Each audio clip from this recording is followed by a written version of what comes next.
Urgent. I'd even call it breaking news from Hungary. Viktor Orban's family has urgently left Hungary and moved to the United States of America. Viktor Orban and his main associates stopped appearing in public after the Prime Minister admitted a painful defeat in the elections. In fact, the defeat turned out to be not just painful, but crushing. The opposition party TISA gained a constitutional majority in parliament.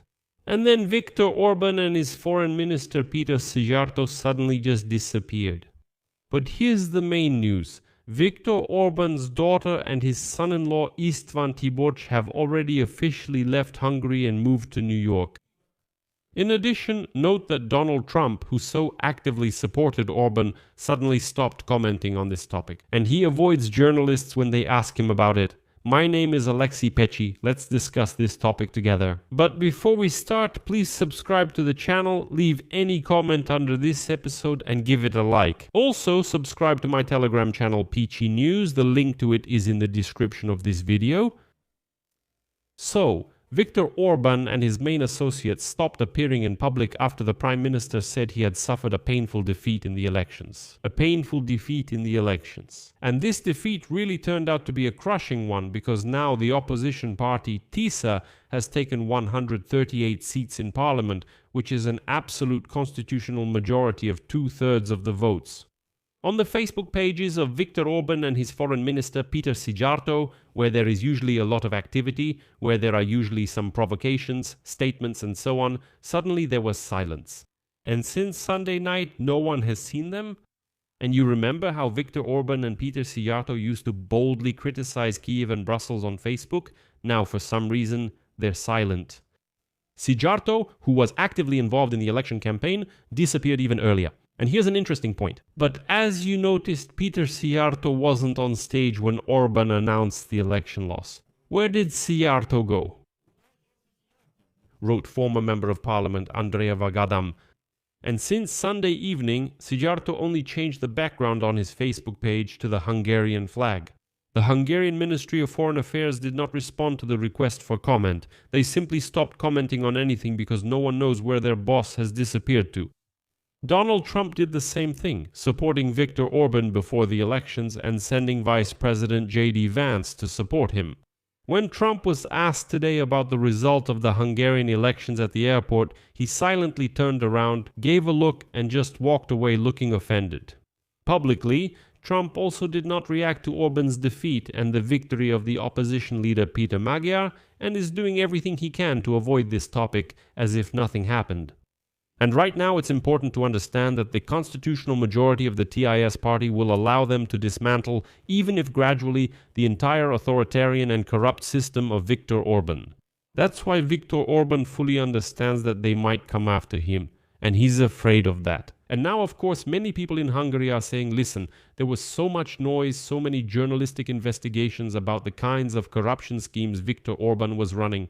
So, well, probably they might come after him, knock on his door and say, listen, we need to look into this.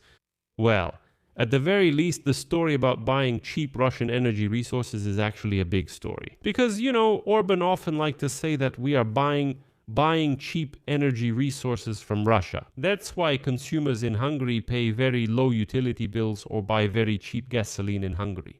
It turned out that this wasn't the case because all these cheap energy prices never reached the average voter. But the oil company in Hungary made a lot of money from this, and through various funds and schemes, most of the profits were funneled into Viktor Orban's funds. And it turned out that the oil giant was making money from the difference between the market prices for gasoline and utilities and the cheap oil and gas from Russia. But the consumers didn't really feel this much, because the pricing for utilities and gasoline in Hungary, for some reason, is calculated based on the European average, meaning they take the average rate across Europe, without taking into account that they buy rather cheap Russian gas and oil. That's why Orban defended the idea of buying all this specifically from Russia. But that's not even the worst part. It turned out that one of the wealthiest married couples in Hungary, Viktor Orban's daughter and his son-in-law István Tiborcs, had already left the country and moved to New York even before the vote. So, on Sunday, while the polling stations were just opening, the family had already packed up and quickly moved to New York. It's interesting that Viktor Orban's daughter and son-in-law called it a family decision. They said, no, it's not about politics at all. Well, they just decided to leave the country at this particular moment. But that's a blatant lie, because the Orban family simply understands that they'd better run away from Hungary before it's too late. The thing is, Orban's son-in-law Tiborcs has become one of the symbols of corruption, thanks to which Orban's relatives and people close to him, including party officials, have made huge fortunes. Tiborcs created an empire in the real estate and hotel business in Hungary, and his father-in-law, that is Viktor Orban, politically covered up all these schemes. The head of Hungary's Ministry of Foreign Affairs, Péter Szijjarto, in turn, has become a symbol of the close relationship between Orban's regime and the Kremlin regime. As it turned out in recent weeks from published recordings of phone calls released by Hungarian and foreign media, Péter Szijjarto repeatedly called Sergei Lavrov, the Russian foreign minister, and told him about what was discussed at the meetings of the EU countries' ministers. In December, during his visit to Moscow, Szijjarto apparently signed an agreement to expand ties between Russia and Hungary. This agreement in particular gives Russian companies access to new Hungarian projects in the fields of electric power and hydrogen energy, and also covers oil, gas, and nuclear fuel. And this is happening at a time when the European Union has decided to completely stop using Russian gas by 2027 and is demanding that Hungary stop purchasing Russian oil as soon as possible. Viktor Orban himself pledged his friendship to Vladimir Putin and promised to help him in every way, like the little mouse in the children's story helped the lion. But now neither Orban nor Szijjarto can be seen. For some reason, they are not appearing in public. Peter Magyar has already stated that he is ready to bring Hungary closer to the European Union again. This comes after Orban portrayed the EU and the European Commission as the country's main enemies. He blocked aid to Ukraine and sanctions against Russia, from which he continued to buy oil and gas despite everything. Magyar, whose government is set to take power within a month, has already stated that he will lift the veto on the loan to Ukraine. Peter Magyar is expected to support the new package of sanctions against Russia. This is exactly what is expected of him first and foremost in Brussels. And I want to emphasize that this is the first step in a process that should help unlock up to 35 billion euros that the European Union had refused to give to Hungary, because of various disputes, primarily related to the undermining of democratic norms by the Orban regime.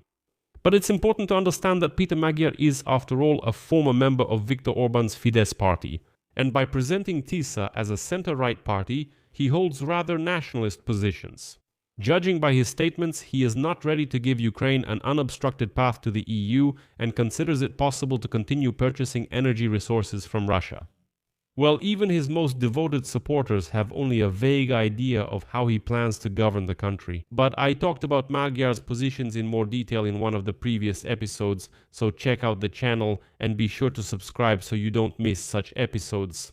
And friends, if you consider the work of this YouTube channel important and necessary, you can support the channel financially by donating through the links and details in the description of this video. And here I'll remind you how Orban and his foreign minister, Péter Szijjarto, maintained close ties with the Kremlin. In recent weeks, it has come to light that Szijjarto repeatedly called the Russian foreign minister Sergei Lavrov and told him about what was being discussed at closed meetings of EU ministers. Viktor Orban himself, in an October conversation with Vladimir Putin, essentially pledged his friendship and loyalty to him and promised to help in any way possible to organize a US-Russia summit in Budapest. Let me remind you, Orban described himself back then as a little mouse who would help the Russian lion. Honestly, it's just disgusting. In other words, Viktor Orban is the mouse and Putin is the lion. Viktor Orban whispers to Putin on the phone, saying that he'll be his little mouse who will help him as the true lion he is. It's just disgusting.